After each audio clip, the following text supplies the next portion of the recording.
atibatike zvechopu chopu gore rinera kudyori ndopisa muri yezimbabwe ndadzoka zvekare panapa paita nyaya vakuru vari kutaura zvinobatika kana uchinge uri one of the people vanofarira kunzwa nyaya dzakakosha nyaya dzinobatika mbijana. This is the right time for you kugara walaika this video tichionesana pamuchazoita muchionawo chinhu chinenge chichibuda pascreen kana kuti the flyer richazoita richibuda paside tichiplaya this video that I'm about to play izvo. So ndinoda kuti mugama wangoziva kuti ikampani inonzi Education Research iyo inotungamirirwa nana mukoma Owen ndidzo shasha vanokwanisa kukurejistera company vokuvhurira FNB business account muno muSouth Africa usina work permit kana study permit. So ndiri kuti contact them on their numbers that are showing on the screen if you are in need yekuregisterwa company kana kuvhurirwa FNB business account usina permit. Chilongodiwa chete ipapo ipassport yako ende vanokuitira uriko utori padeni pako. Saka garai mavabata regedza kuti vatangopinda munyaya tichinzwa kuti vakuru vari panapa vari kuti kudii because vakuru vakatsamwa vanzi zvimwe zvacho zvine chirevo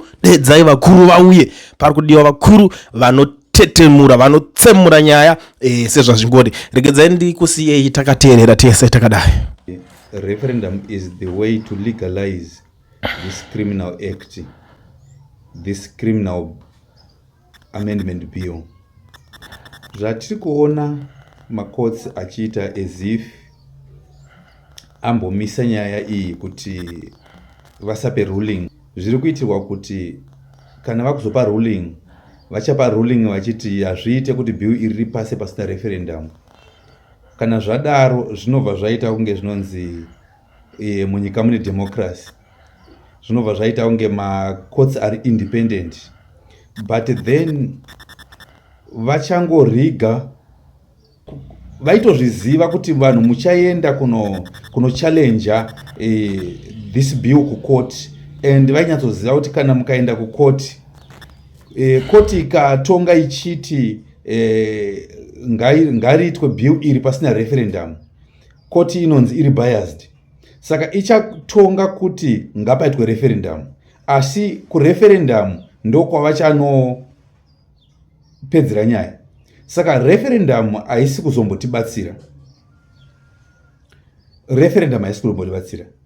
The only way out panyaya yebill iyi ndeyekutotarisana fair. Izvi zvekufunga kuti court ballot even ku parliament this bill is going to pass, ku referendum the bill is going to pass. Saka hakuna imwe way out kunze kwekutoti vane simba rekutora simba vanofanira kutora simba. Haisiri nyaya yekutarisa midzimu yenyika. Izvozvo nyaya iyi yakuda vapenyu varipo vari strong. Sauro wakatonga nyika kwemakore namakore asi iye asisiri mambo mumaziso maMwari. Zvakatozotora hondo yavaFiristia kuti Sauro abayiwe ndokuzopedziswa neumwe wemasoja aitsigira Dhavhidhi. Saka pakashayikwa vanhu vanomira kuti enough is enough. The suffering is not going to end. Yeti munhu akarambwa kare. Vamwe vanondibvunza kuti akarambwa sei.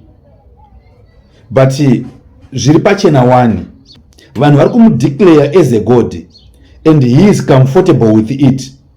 Izvozvo zvega zvinokuratidza kuti maari hamusina chaMwari. Ukanzwa usingachatye usingachavhunduke panoshorwa Mwari akakugadza pachigaro, isaini yakakwana yekuti hausisina chaMwari chiri pauri. Ari kuparidzwa kangani mumachechi kubva kumapostori, imhari dzongani dzamanzwa dzinotaura pamusoro pake, kumaprofetsi. Time yekuti panofanira kuparidzwa Jesu pari kuparidzwa iye. Number 2, makamboona kupi baba vanosiya vana vachitambudzika? Ukaona baba vakusvika pakutora zviri mumba kuenda kunotengesa kuti vaenjoy ivo vasina basa nevana, ziva kuti baba ivo vakabviswa mwoyo weubaba havasisiri baba rangova zita rekuti baba asi havasisiri baba. Hazviite kuti baba vanonzi ndibaba ivo vasingachaite ubaba pamusha. Vana vari kutambudzika kuSouth Africa, baba vakanyarara. Instead yekuti varwire vana vari kutambudzika kuSouth Africa, vari kutora pfuma yenyika voenda nayo kune dzimwe nyika kuti ivo vagone kuenjoya. Vonzi ndibaba. Pari kuda kuiswa musoro pamwe chete, pari kuda kubatana kwevanhu. Kana uri kutarisira kuti pave nechange munyika, imbomira kurwisana nemumwe munhu ari kutarisira change. Ngatibatanei tigone kukunda nyaya iyi, nekuti hakuna mumwe achazouya kuzotirwira, tofanira kutoirwa tega.